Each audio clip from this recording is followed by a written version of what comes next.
Wouldn't get back here until 9 a.m. So You're gonna be back and forth the same day, huh? yeah, might as well Or just stay there be a little for a night. adventure. There you go. If I'm staying there, I'm going to the second game too. All right, I just But hit live. let's do it. So yeah, so absolutely, that'd be a lot of fun going out there. I was just out there. I'm still having a problem trying to adjust. I ended up sleeping at 9:15 this morning. I never do that because I'm on West Coast time. West Coast I'm time. usually, yeah, I'm usually up doing my workout, but West Coast time. Plus, it's raining here because that tropical. I don't know if you saw, we have two hurricanes side by side that's like that out there. Really? Yeah. When you guys don't live in hurricanes, so you don't pay attention, but when you're living in the hurricane zone area, you kind of take you pay attention a little bit.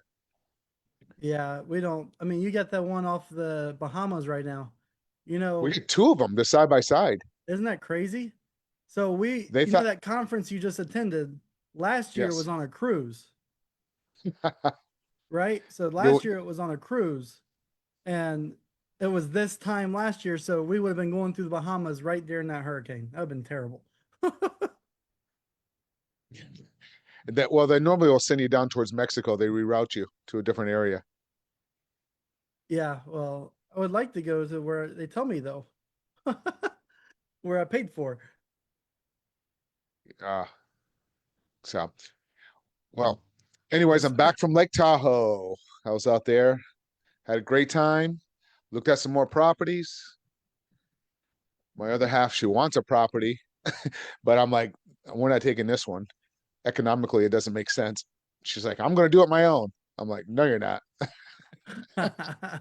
She felt she got emotionally tied instead of I look at numbers. I'm more economically looking at those things. But it was a nice home. But the problem is for that one, it's an Airbnb in the area. The occupancy rate's really low for that particular property, and I'm like, well, let's keep looking. Yeah. So she Okay. really wants to spend the summers out in Lake Tahoe, so we'll see how that plays out.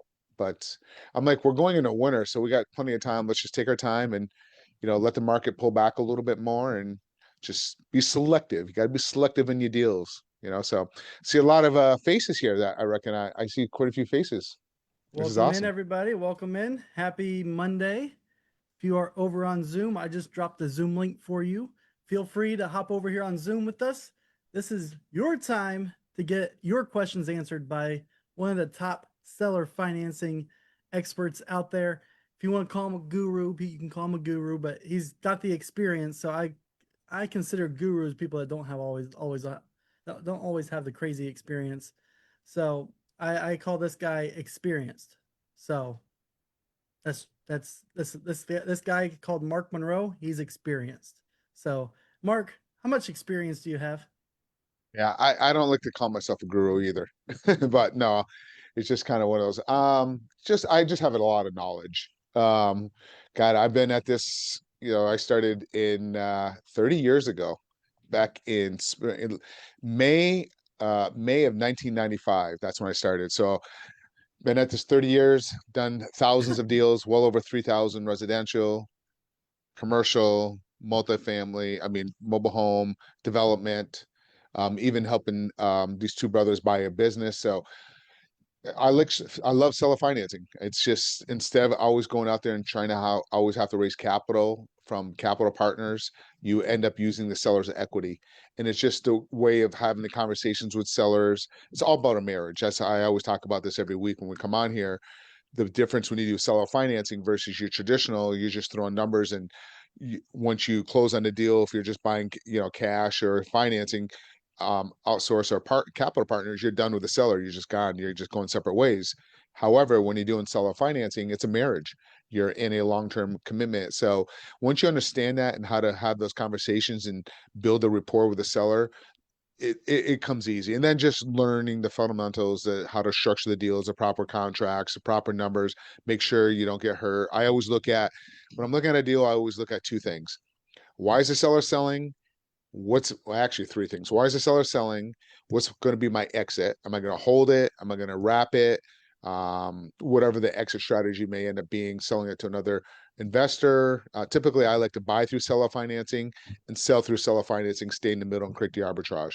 That's typically what I like doing. And then the third thing is I always look at my risk.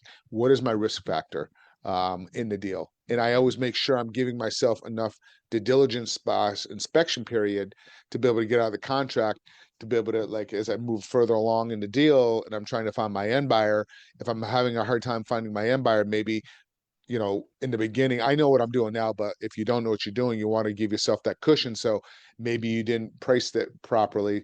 Where I see a lot of times where people run into problems is they think they can get a certain dollar amount monthly and it doesn't sustain for that particular market and they have to drop it. And then now you, instead of making $500 a month, you're making $200 a month.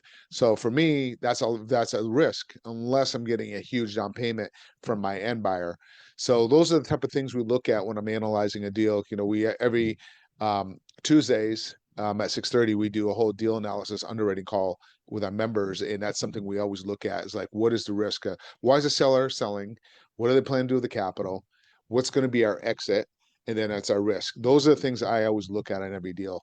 After being in it for so long, you just want to pay attention. I had this gentleman, I shouldn't say gentleman, he was 22, so I had this kid, he was 22 years old and he wanted to do his first seller financing deal and it was awesome. But he was underwriting it based off of short-term rental, Airbnb numbers. And we're underwriting it and I'm looking at the risk and I'm like, well, the long-term rental doesn't cover it. I wouldn't touch this deal. He goes, oh, well, it was a beautiful property. They did a great rehab on it, but he went and underwrote the deal and he goes, look at the Airbnb numbers. I'm going to make $4,800 a month, whatever it was. I think it was about $4,800 a month.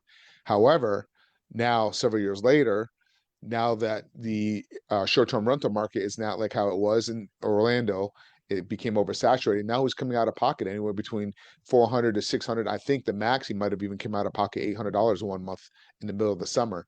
Now that's coming back around. Hopefully he does okay, but you just got to be careful. You always want to have plan B. What is plan B and plan C? So always have backup plans. So, all Uh, right, by by the let's, way, you said that you've been doing this since 1995. yes. Yeah, not to make you feel old, but I was born in '93. So if that tells anybody how long he's been doing this. I mean, I've got gray hairs, and he's been doing it since almost since I was born. It's amazing how times change. Like I was doing a lot of that stuff in DC and Baltimore at that time, and the average price at that time was 89,000. Now they're pushing almost a million in those same markets because they're row homes, and now everything's been redone, and just it's crazy how. And then there's so much easier to underwrite, less regulations, but you still want to make sure you have ethics. That's the bottom line in this business: is you have to have ethics, and you want to be yourself. Um, don't try to be somebody that you're not because everybody can see through it. Especially people that have been around a while. Just be yourself, be genuine, and just go through the process, especially if it's a marriage. But that's kind of funny. 19, wow. I guess I had been at this a little while. Yeah, So I've seen it all, but it's not always glory because you also, and this is something I always look at when somebody's starting out in real estate and they're looking at doing it like a coaching program, if you will, or if they're looking to work with somebody, ask them, how many times have you had a deal go bad and you end up in litigation? Then they've been around if they've had a deal go bad and they had to work something out. So just kind of, just be cautious. I don't want to kind of be a Debbie Downer type of thing, but you will have deals that go bad. So just make sure, again, it goes back to the risk factor. If a deal goes bad, what's your risk? You want to make sure that if it's a financial hit, you're not going to be totally gone under. So just be cautious of that. And that's something that we look at in underwriting. Okay, if something happens, what is the risk and how are you going to get out of that? Because you will have you just want a lot more wins versus the losers. for But you just sure. want to be cautious and always just make sure for me, if I'm not buying with a lot of equity in it, I want to make sure I have a really good monthly cash flow spread. For me, a minimum $500 a month. And I always like to make sure I get a large enough down payment from my buyer or tenant or whatever I'm doing on that. So that's why I like to buy through seller financing, sell through seller financing, typically in a lease option. Now I will hold some properties, like for example, investments, multifamily, mobile home parks, but um, I want to make sure I have many doors. So if one door is not paying, I have other doors that's covering that cost. So that's kind of how I look at it. Because typically, when you're doing more of a multifamily, you're coming out of pocket a little bit on the larger stuff. You can still get very little money down, but you just want to make sure you have reserves and make sure that you're generating enough income from your other doors to offset the other doors that are not paying. So, all right, All let's right. get some questions going, Matt. Yes, let's go. Again, guys, this is your time to ask questions. Mark is experienced. He's here to provide value to you. So make sure to ask questions. There's no off limits. Oh, well, okay, let me say there is limits. We just try to keep everything to seller finance when it comes to it. We want to make sure this is a seller financed subject. So please bring your questions. And again, we are on Zoom, so we like to see your all's faces smiling bright. We want to be able to see you guys and talk to you guys as well. And if you're over on Facebook, feel free to drop the questions in the chat or feel free to hop over here on Zoom. So, we got one over on Facebook. You ready to answer it? One on Facebook. Let me refresh. I didn't see it there. I don't see the question there. All right. Hey, Mark, You can read what's it. the best way to present seller financing to a seller who has never heard of it before? Um, so first of all, you want to start out, why are they selling? Let me even start. Let me go back further. So 80% of my phone call, or if I'm meeting with a seller, is building rapport and getting to know them. That's where majority of my conversation comes from, is just building that rapport with them. So I always tell people, think of it like this. Think the first time that you went on that date with your significant other. Okay, you're getting to know each other. You're getting to know her or him, and vice versa. So you want to build that rapport and just kind of build that rapport understanding, and you want to find out why they're selling. Because if you understand why they're selling, then you know what kind of offer to give the seller through seller financing. Do they need that capital to put down another property?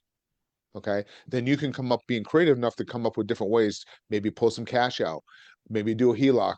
I've refinanced sellers' properties and gave them an 80% loan to value, and they took that money and went on to another property. So it all depends on what they're trying to accomplish. I talked last week, a gentleman needed money for a camper.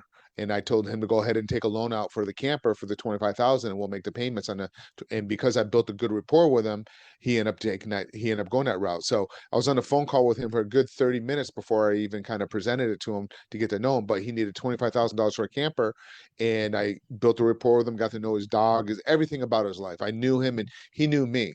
Okay, so that's where it really comes down to. And then you can start, hey, talk to him like you become the bank. You get that passive income. It's mailbox money. It's going to constantly come to you every week. And then you can also take this and also apply it towards your rent payment or your mortgage payment, whatever your other expenses. So the way I look at it, every time I take a deal down and I'm looking at $500 a month cash flow or whatever, okay, that's paying my cable bill. That's paying my electric bill. So you present it that same way. Like if you do enough of them, you have enough passive income coming in. Think of it as paying for certain bills. Okay, that's this car payment. That's car payment. All right, this is a vacation flight. So those are the type of things how I look at it every time I generate a new deal. And then you also want to have some reserves. So when it comes to presenting seller financing, another way of doing it is, and it goes back to who the seller is, because if it's a tired landlord, I love tired landlords. I will go ahead and do an amortization schedule as well and show them how much money they'll make. Yeah, I don't know if you guys ever done an amortization schedule, but play with one and go down to like line 120, go to 10 years, see how much money that seller would collect becoming the bank and interest, and present that to them. I presented one not too long ago, and they're making an extra $179,000 over 10 years. Originally, they're okay just doing 3 years, but I didn't feel comfortable doing it 3 years. I wanted a longer term. So I said, let's go down the line to 120. They're making an extra $149,000. So because of that, they end up becoming a bank. So that's the best way how I present it to them, is just building rapport. And the reason why they're going to do seller financing is because they like you. You can sit there and they can get multiple offers from other investors, but they're going to do it because they like you, they trust you. They're interviewing you to make sure you're going to do what you're saying, and you're interviewing them to make sure they're not a crazy seller, because I've had those. So, all right. I can't see the messages there. Any questions Nope, there on you're Facebook good. today? It's so weird. Go ahead and over Ismail. Yes, sir. Yes, sir. Hey, good evening, guys. Yeah, I had a question, man. I've been looking and seeing a lot. Obviously, Pace Morby, Richard Taylor. I watch a bunch of like real estate guys. So the question I have is this, right? And I reached out to one of the realtors on Sunday, or excuse me, Saturday, and they have a property that's listed for well over 100 days. Um, they have a set price, no problem. I asked the motivation. The current homeowner um, doesn't want to have two notes to pay. So when I had the conversation with the realtor, he said, "Yeah, we want to sell cash buyer now, listed. It's listed um, on the MLS, and I looked in Zillow, showing 370." He called me back about 15 minutes later, reaches out, says, "Hey, if you can close quickly, we're willing to go 345." Now I live in Austin, Texas. So I was like, well, maybe, possibly. I looked at the pictures. It looks awesome. I mean, minimal sort of uh, remodel, rehab, if you will. So he did point out a caveat to it that there's foundation issues. At which point he said there's about ten to $15,000 in terms of quotes and estimations for the repair of that. So I said, great. Hey man, I'm willing to give you the creative finance side of it, right? So willing to pay the 345 down payment, so and so. The guy was adamant that he was not going to present that offer to the sellers. Well, tell So him I it's said, hey man, it's I his certainly duty. It's his understand. reciprocal duty. Otherwise, you can report him to the realtor association. Okay. See, so all I was trying to do is find a way to get him cash. Um, Okay.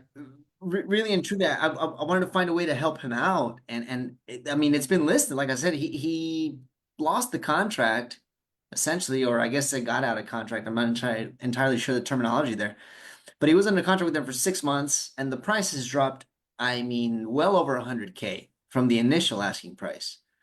So I just wanted to know how I could help out. They want cash. They have a set dollar amount. They want quick turnaround. Sounds like a pain in the real estate agents in on his side. So then I was like, "Hey man, what can I do?" He says, "Give me the asking price and we're done with it." So the question I have is, in terms of how that sort of conversation ended up. I mean, granted, he sort of went a little bit south and got sour at the end of it all, but he wants to sell it. And so I feel like there's an I, opportunity why there. is he selling? So again, so I guess from what I understood, it was inherited.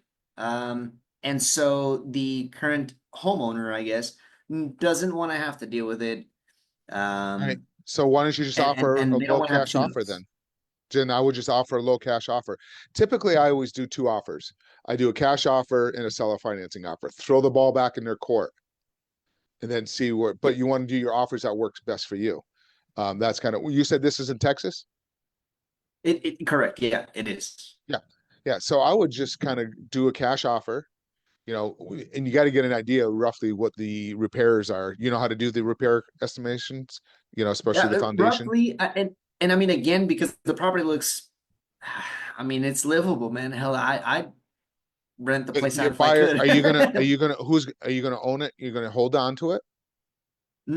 No, no, I wouldn't myself, but what I'm saying So is you're when I looked at it, it looked like a good property, right. honestly, for someone that was going to rent it out, So because of the foundation issues you're aware of, you have to disclose that to your next buyer as well. So and that's so you got and to that was make what he had sure said as that well. you're getting right. So you got to make sure, otherwise they could come after you for that if you don't disclose it, and that's why they disclose it to you. So you want to make sure, because your buyer may take it or may not take it, but he's going to want a discount for that whatever the repairs, because at some point the foundation issues are going to have to be fixed at some point. Correct. So just make sure you whatever your cash offer, if you're doing that, you go into it. But then also, so you're saying something he doesn't want two notes. Why is there a current mortgage on the property now?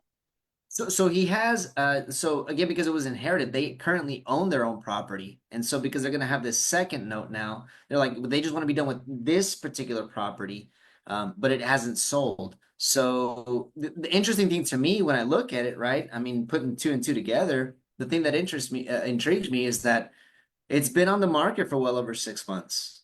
It hasn't sold. So I'm not sure what's going on there. Albeit, I'm sure it has to do with the foundation, right? Because apparently, again, if you look in Zillow, I mean, it shows that it was under contract, and then they went out Most of it, likely. Yeah. They probably did. right? It was probably, yeah. So, is there a mortgage on the property currently? Would I understand? Yes. Do you know how much it is or anything? I don't know. No. I'm sure I could look on PropStream or something like that, but I didn't even ask that question. I was just like I said, and it was it's the first call I made that I had a good conversation with a realtor, I guess, and I was thinking, well, hey, how can we make So this is it work? not, so is it still listed with a realtor or another realtor? Yeah, it is still listed with a realtor, correct? All right. So they've probably been getting bombarded with subject to offers, most likely. Yes, they Um, have. y- Yes. yeah. So, I would just say, how much is the mortgage? Like what's the payoff? I mean, obviously there's some foundation issues. What's gonna make the numbers work? And then also when it comes to seller financing, what I like to do is try to get everybody on a phone call, maybe a Zoom, the realtor, the seller, to go through it. And he's got to present a seller financing offer, but unless the seller's told him I don't want to see anything like that, then that could be the case.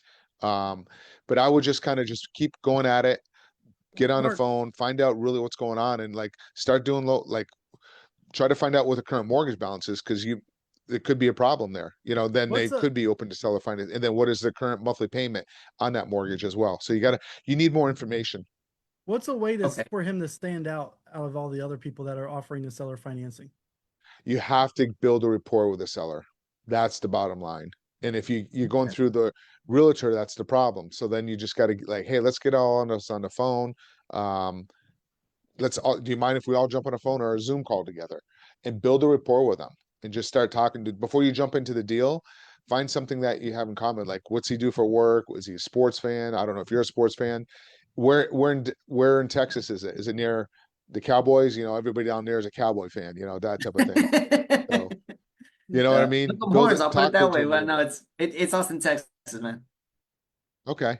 So find out. Are they Houston? It's football is like, God down there. You know what I mean? So Indeed it is. Indeed it is. So just start building a rapport with them on talking and stuff like that. But that's the way you're going to stand out, is just build a rapport. And like, what are they going to do if they can't sell the property? I mean, to me, that's the big thing, right? It's like, so in my head, I play the two sort of separate scenarios. They're not selling, or they can't sell for X reason, whatever that reason may be. It doesn't really matter, right? There's a ton of ideas that it could be, but obviously the foundation issue comes into play. But either they sell it, or they're just gonna have a double note, which is apparently what the biggest motivation is. I mean, I didn't really even ask the realtor. He sort of just gave me all this information himself. I just simply called him and said, I'm interested in the property. So, well, we have this, this, and this. So, full disclosure, I mean, he just opened himself up like a book. I didn't have to ask all the questions. I was just interested in finding out if I could help him out. So he gave Yep. me all the details right up front. At which point I said, "Well, hey man, I'm willing to find a way to make it work for you. What are you looking for?" So the first conversation ended with X dollar amount. He followed up with me 15 minutes later as I was calling some of the other investors, and he said, if they're willing to close, I'm willing to go down this price. And he went down ah, close to 15 from Yeah, his it's still original not enough. That's price. still not enough in this market. If it's been sitting on the market 6 months, you probably can get it down like 45, 50K. That's where I would be. And that is somebody sitting Okay. that long. But he may not, he may have a mortgage on it. So you need more information on it, you know. Okay. And then are they going to get to a point where what are you going to do? And they're going to probably end up renting it. Well, if you rent it, reach out to me, I'll purchase it. I know Chris, put in there about a master lease. If you're not holding that property, you can't go ahead and turn around, and there's new laws in Texas that they just passed. So, if you're gonna, you can possibly buy it in a master lease, but you have to follow regulations. Texas is very challenging about lease options and agreement for deeds and land contracts. So you have to really understand the regulations there. But also, you can't market that property unless you own that property. There's some new regulations and on the leases and agreements for deeds. So just do your due diligence on it. But you can do subject twos down there, but you have to make sure that there's new disclosure documents in Texas. This law the regulations just got passed. It might have not got passed yet. I think they're still negotiating. I have to double check on that. I know don't quote me on it, but Oh, there's new regulations. I don't know if it got done yet or if it's about if they pass it and it hasn't gone into effect yet. So just double check on that. But either way, Texas already has the lease law there that you can only do a 12-month, you can possibly do 18-month, but you have to be the owner of the property to be able to do that on a master okay. lease. So that Texas can be a little bit challenging. Other states you can definitely do that. I do a lease option, so if something doesn't happen, you can send it back. But I'd ask them, hey, what are they going to do if they can't sell it? He's carrying 2 mortgages. He's Okay. paying it now. Yeah, Or are yeah, they no. not paying it? Are they not paying it? Is it falling behind? That might be something there too. Seems like to Good me point. there's Yeah. probably not And enough. and, and There for what seems it's like worth, guys, like it's, it sounds like to me there's probably not enough equity there because otherwise they would have taken cash and just kind of gone off and gone off to Vegas for the weekend type of thing. So, but just Yeah, you got no. to build a rapport. Like what Matt was saying, ask the question, how you stand out. Let's get him on a phone call, talk to him. Is this the same realtor that had it before? Or is there a different realtor? No, it's the same realtor. So the contract, I guess, lapsed, I guess is the terminology. And so it Yeah. ended, and then he told me, yeah, well, we're relisting it. But it's fine. I mean, that doesn't bother me. It's more about the fact that when I see the time frame on it, it's longer than really what it should be listed for. And it's like, Those are the yeah, best you ones. haven't had either. Yep. Correct? Yep. Yeah. Those are the best ones. And 70% of my deals come from like this. You present an offer and then follow up. 70% of my deals I pitch like this. They keep trying to sell it on their own. And 3 to 6 months later, they come back around. I had one that was 18 months later that came back around. So keep us posted. Let me know how you make out with that. But just keep at it, talk to them, and then just follow up. Keep making offers. Cool. But Hey, man, you want to have it's you want to have for what more. it's worth, guys. Yeah. I mean, no, Besides. no. Yep. Besides, like somebody was talking about the pace stuff, you want pace really only teaches like the subject to thing. So you want to have more seller financing tools in your tool belt type of thing. So keep that in mind. Um, and also, and to be frank, subject twos were really never designed to do assignments. So just be cautious because you can still get pulled into a deal these people out there, oh, I'm just going to assignment and I walk away from the deal. You absolutely can get pulled back into it because you are the one in structuring that deal with the seller and getting the buyer. So, and if you don't qualify your buyer correctly to make sure they can make those payments, even though if it's an investor, you still want to make sure they qualify, you can get pulled into. So just be very cautious. Subject twos are always designed for us investors to stay in the deal and make money on it. So just keep that in mind. But you want to talk to the realtor. Are you in Texas yourself? Yeah, yeah, I'm local. Yeah. So go meet with them. Go meet, walk through the property, build a rapport. That's what I would do. Okay. Good Build point. a Yeah. rapport with a I mean, realtor listen, because if you build and because if you build a good rapport with a realtor, oftentimes they'll end up bringing you a different deal. okay. Okay. Cool. Awesome. Cool. All right, this is Matt, the we have next. more questions, I see. This is the next. Another good question here. What would you suggest for someone who is not good or comfortable talking to sellers? What would you suggest? All right. I would suggest you get comfortable talking to sellers. No, practice. This is what you would do because you will eventually become comfortable because everybody starts, they don't feel comfortable.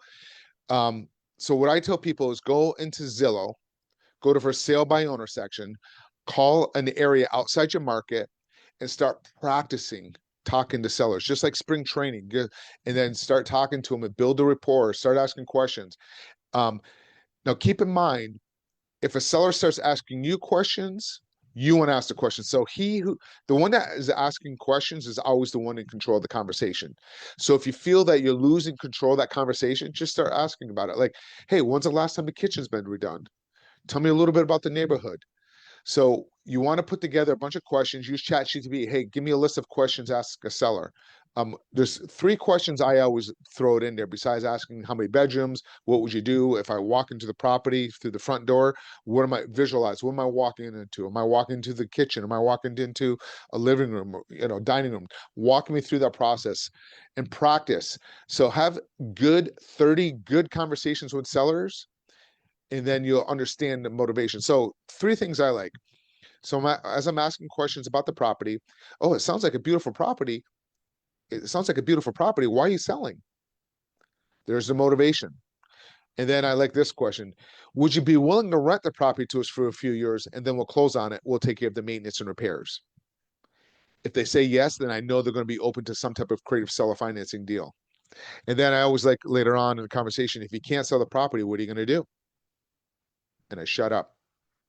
Well, I guess I'm going to rent it. Well, ding, ding, reach out to me. I'll take care of the maintenance and repairs. You don't have to worry about that. So those things, but you need to really, if you don't feel comfortable talking to sellers, you got to practice. That is key, because if you want to do seller financing deals, it's about relationship. So just think of the first time, like when you went on your date with your significant other, how did you meet? How did you start that conversation? I'm sure you didn't feel comfortable opening that conversation at first. So practice, practice, practice.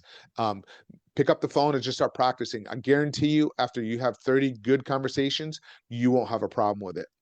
I guarantee you. So I think there was a question above that we might have missed, wasn't there? Chris was asking, should they ask to rent it, then master lease it? No, yeah, there's another one above that. Wasn't there about the FISBO, or did we already answer that one? On Facebook?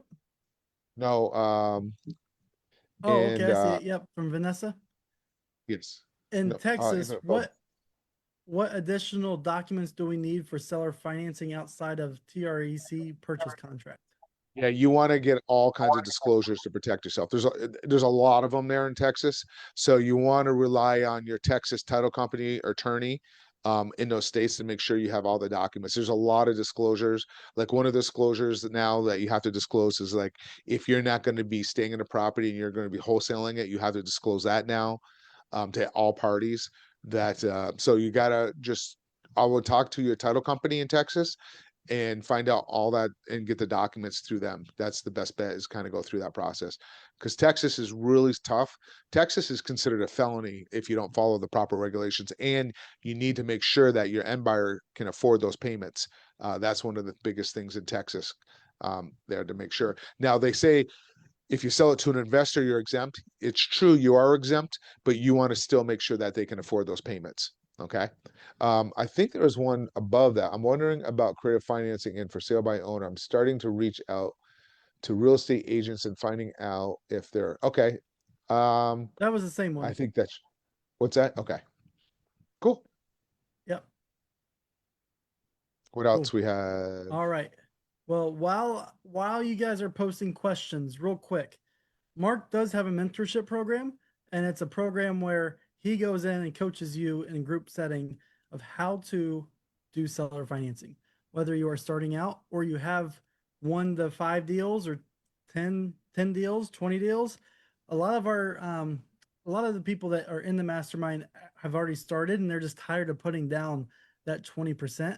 So it's really important to understand seller financing before you go out and do it. So educate yourself, guys. Do not be scared to educate yourself. Invest in yourself.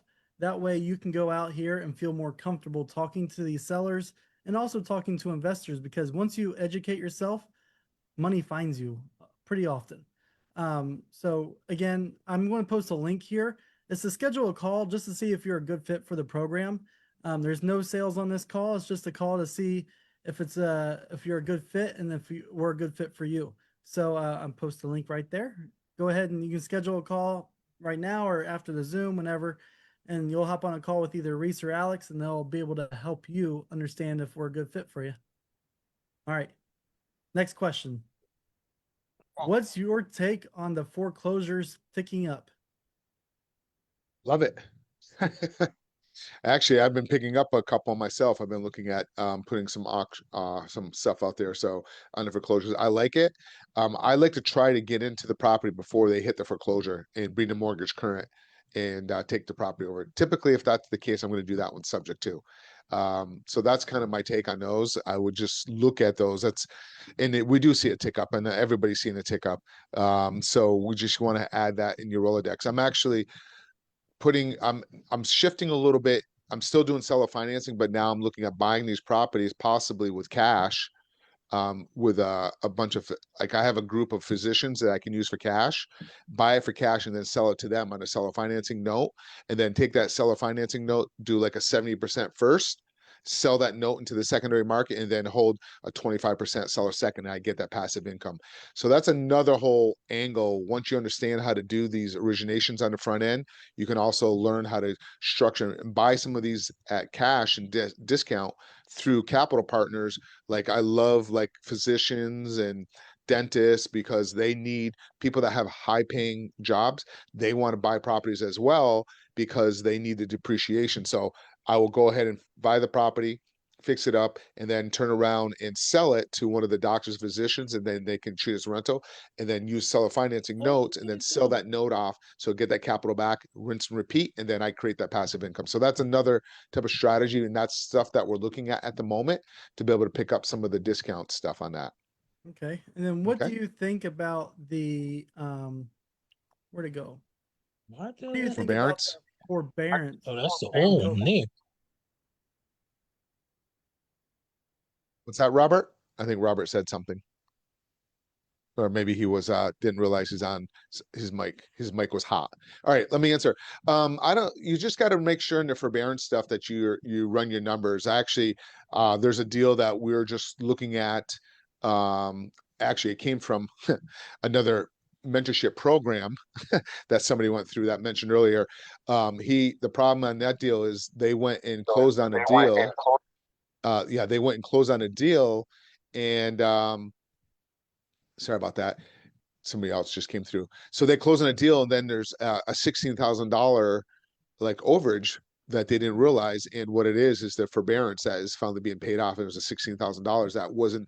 So the title company, when they closed on it, they went off of the balance and they didn't go get a payoff. And now these guys think they're making it, they thought they're getting all this extra money, and now they're losing $16,000 because of forbearance / modifications coming up. So I don't worry about it. I just put that into my numbers.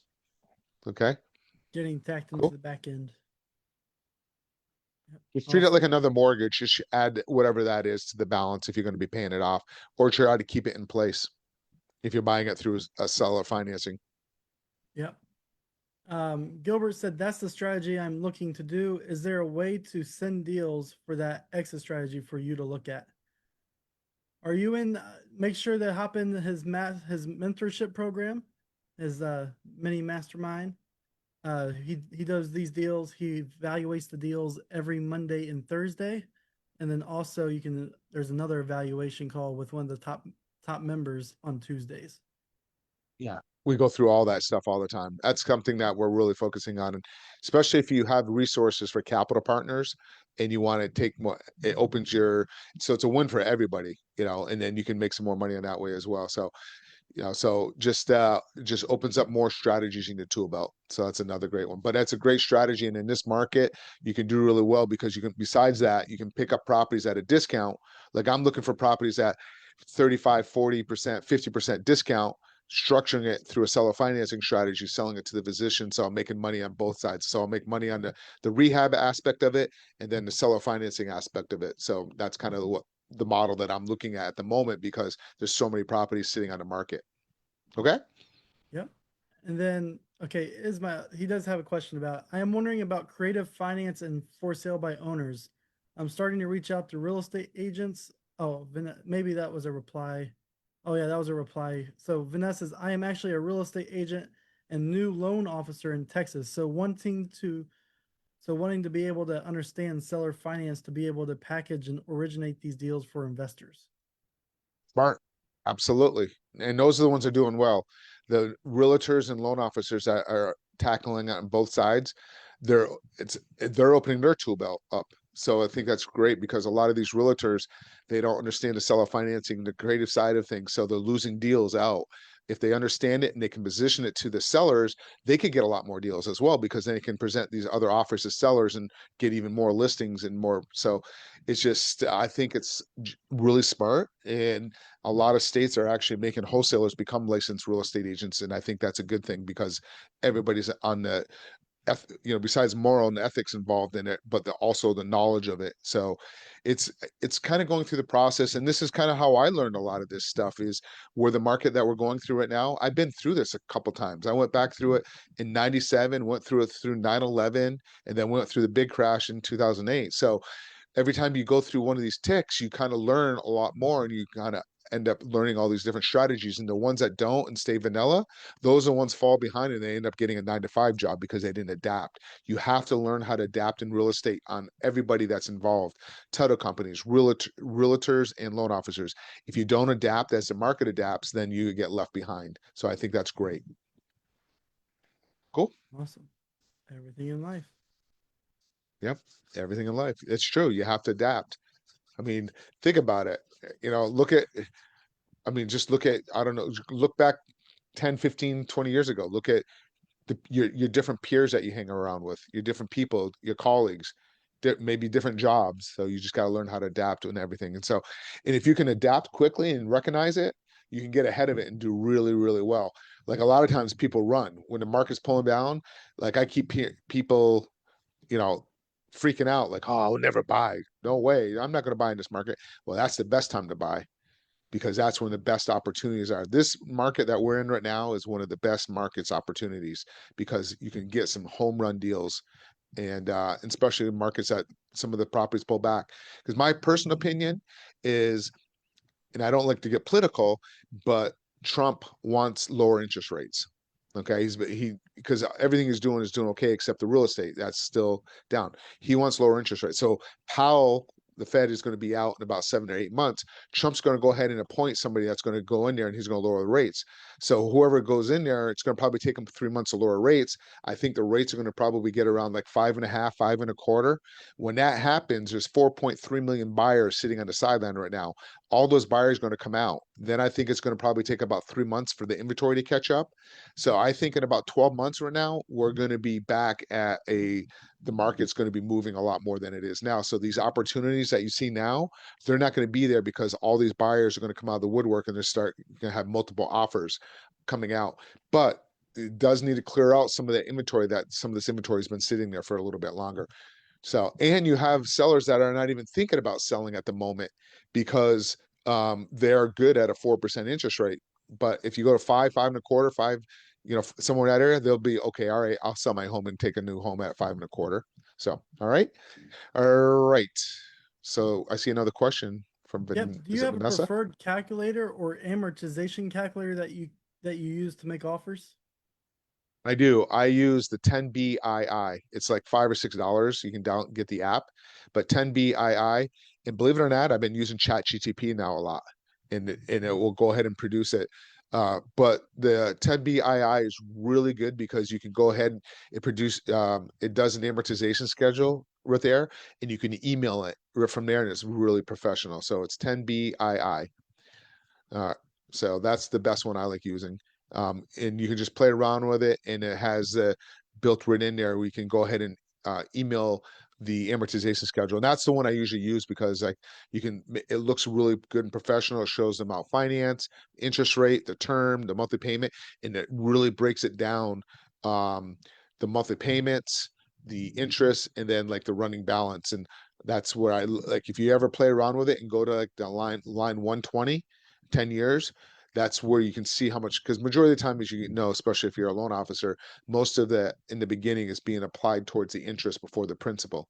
So that's where I can really show, look how much more money you're becoming the bank. I mean, that's how Warren Buffett made his money, is lending it out. So that's how we first started out. Anyways, I like it. Let's get some more questions. We got another like 15 minutes, so bring your questions. What is the one biggest way to go out and learn how to sell or finance? Whether it's going out and doing, or how, sorry, where's the best way to find deals? Sorry. You know what I'm going to say? Bird dogs. Bird dogs, bird dogs, bird dogs, and realtors and wholesalers. Wholesalers, not so much, but bird dogs and realtors. Bird dogs are like, for example, like trashmen. They know the neighborhood. They know people moving out. Landscapers, snowplow removals, pest control people, pool cleaning people.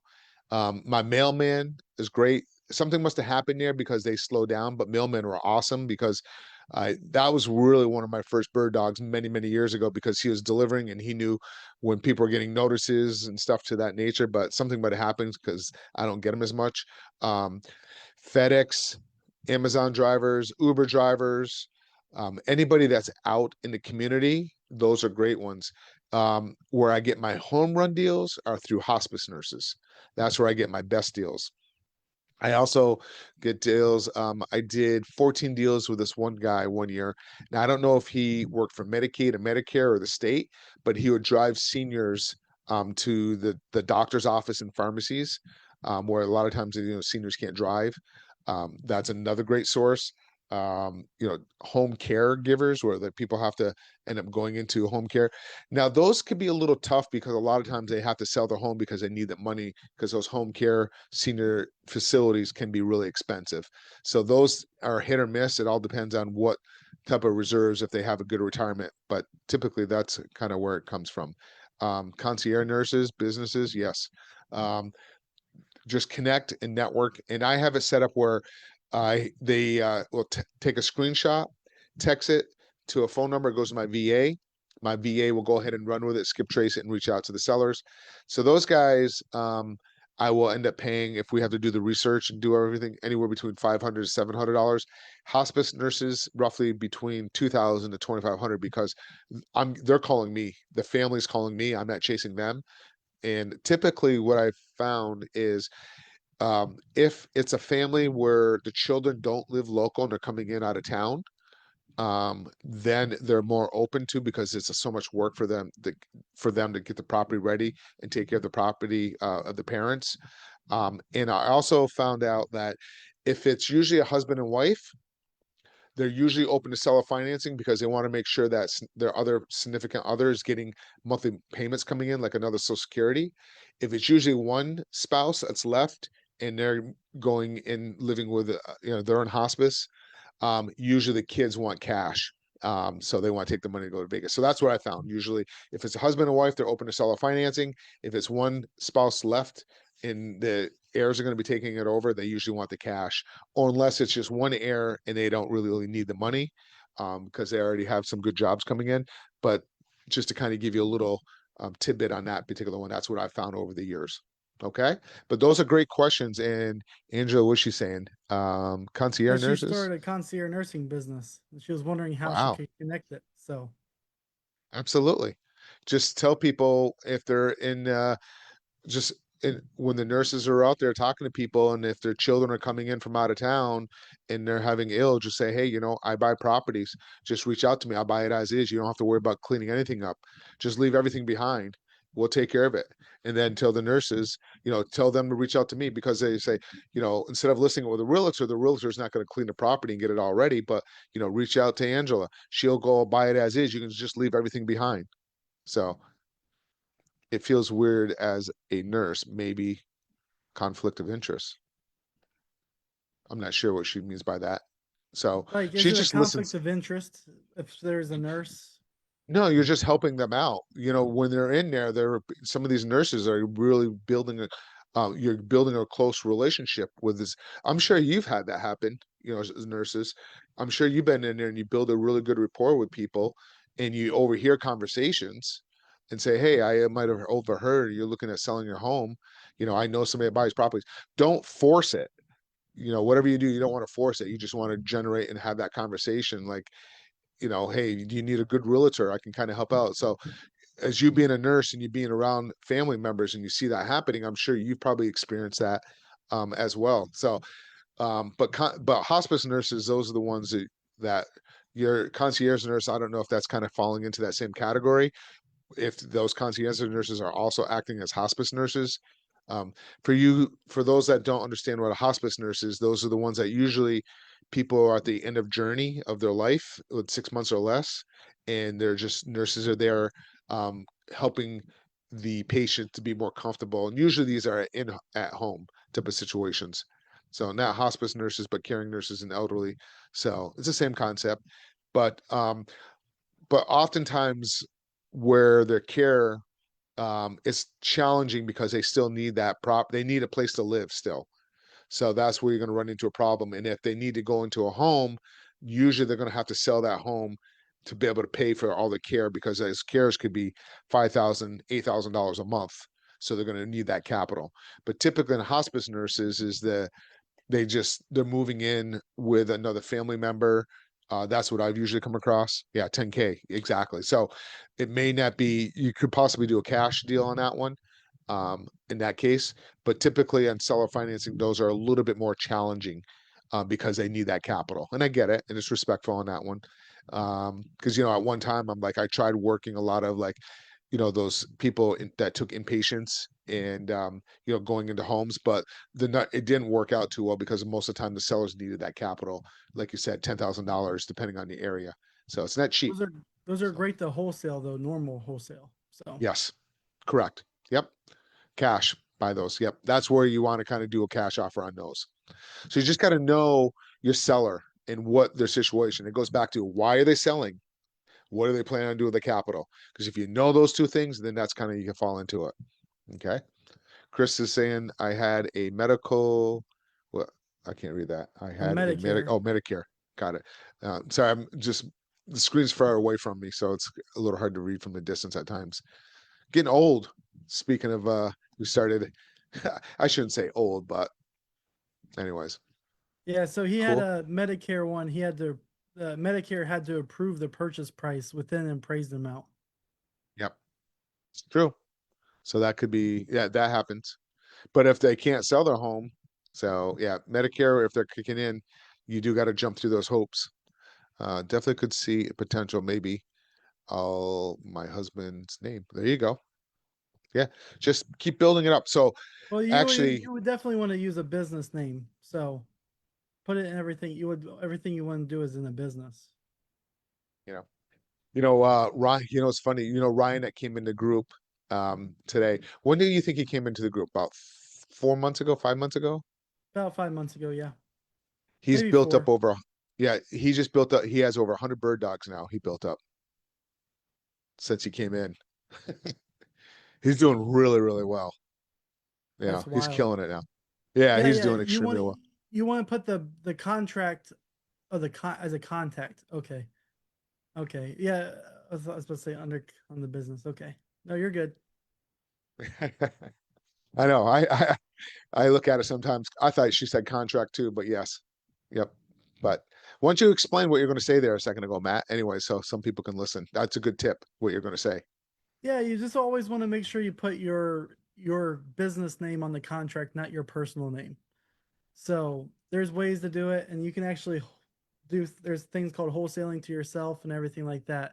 So if you're using a business name, you can wholesale it to yourself. That way, it's not contaminating your name; it's contaminating your business. Yep. Sometimes I even will put a trust name as the buyer, especially like if you can't, like if you're trying to buy a property from a bank or a lender and they don't allow assignments in your contract, you can put it into a trust name or an LLC and then just sell that off.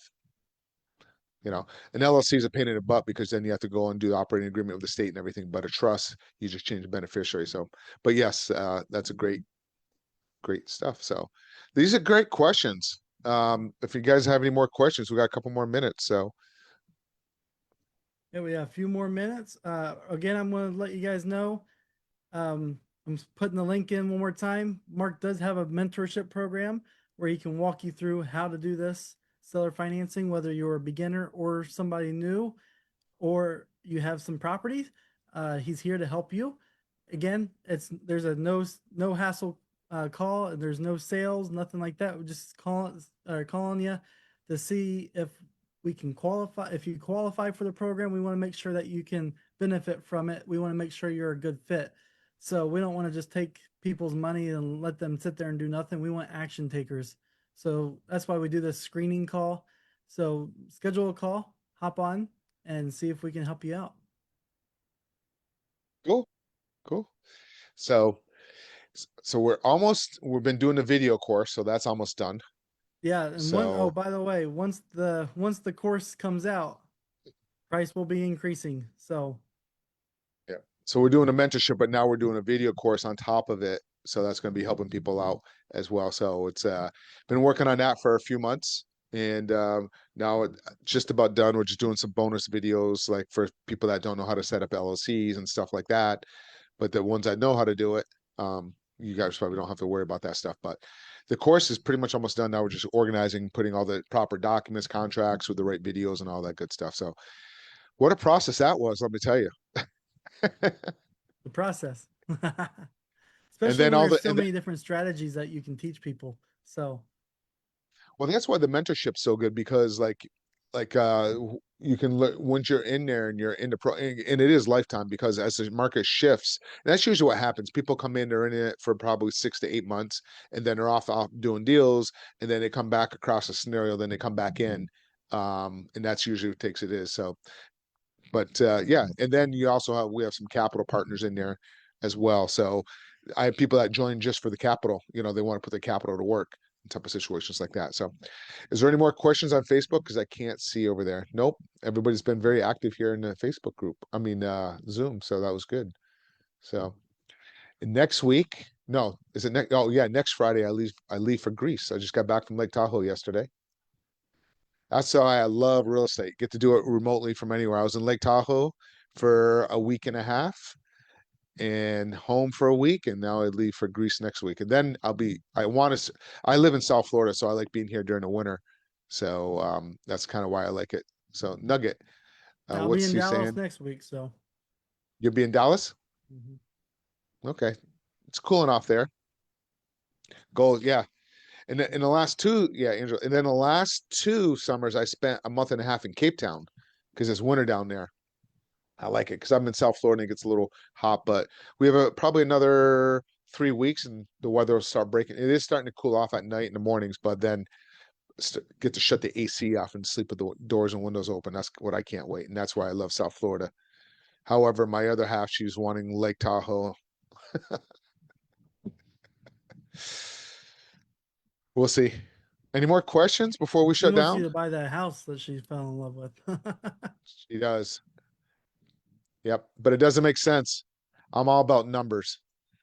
You know, You at gotta this, be. I want to be able to enjoy it and buy it smart, you know, I understand for sure. All right. Any more questions? which You is, got a couple more minutes? Definitely looked nice. Yep. From your Facebook post. Yep. Definitely did. oh, Lake Tahoe. It was Yeah. great. A lot of good hiking. Love it out there. It's just, the altitude though kicks you got to be careful. The altitude just kicks your butt. It's just kind of like, we went out there the next day, we started hiking and I'm like, I didn't realize I was like, you start breathing because the altitude really bothers your air a little bit on it, trying to get it, but it's really, really good for you working out type of thing. So yeah, I'm glad you like those on the post. I always enjoy traveling. So hopefully you'll see some stuff in the, I'm 99% sure I'm going to go to Greece next weekend, just for a long weekend. Looking forward to that one. That'll be a good one. A long weekend in Greece. I was thinking Won't be, about I was thinking about flying to LA tomorrow, so still debating. I gotta get so up early wait, in the morning. you're gonna fly to LA and come back the same night. What time's the game start? Game starts at 7 LA time. So is there No, a late 7 flight? 7 a sorry, no, 9 p.m. Oh, you're gonna Eastern take the time. red eye back. Yeah, I'll take the red eye back. So it starts at 9 p.m. Eastern, so that's 6 p.m. Pacific. I'll Yes. I'd get there probably about 2 o'clock. So I can make it to the game, go to the game, hop in, watch the game, hop on the plane, come right back. There you go. Yeah, That'd but be kind of fun. we'll see if that happens. That's less than 5 hours away It, that it, I would have it to leave. sounds good, but So then you think about it, like the time and energy, you know? we don't make it to the playoffs very often for baseball, so it might be worth it. So now how does now what is it like? Is it 5 in baseball in the playoffs? We made the wild card, so it's 3 games. Oh, and it's Yep, all out there? it's all out there. And That then if sucks. we win, I'll be in Dallas next week when we have the game here. So if I'll be upset if we win all the way and I don't get to Okay. go. So Thank you. Well, Matt, you have nothing to lose, very true. Very true. you know? It'll be an experience. Yes. Just you'll be just well at least LA. Well, I don't know. I was gonna say, would you get beat up out there wearing your fan? There's so many people out there. They got fans everywhere. That's cool. All So right. I'm glad you guys all showed up tonight. Thank you guys all for coming. And if you have any questions, and Matt, you want to close it out? Yeah, guys, thanks for coming. Thanks for tuning in. We do this every Monday night. Now, we're here, but we also have a mentorship program. So feel free to click that link, schedule a call. There is no sales again to it. It's just to see if it's a good fit for you. We just want to help you out some way, somehow. So just click there, schedule a call, and we'll see you next week. Okay, guys. See Bye-bye. you guys.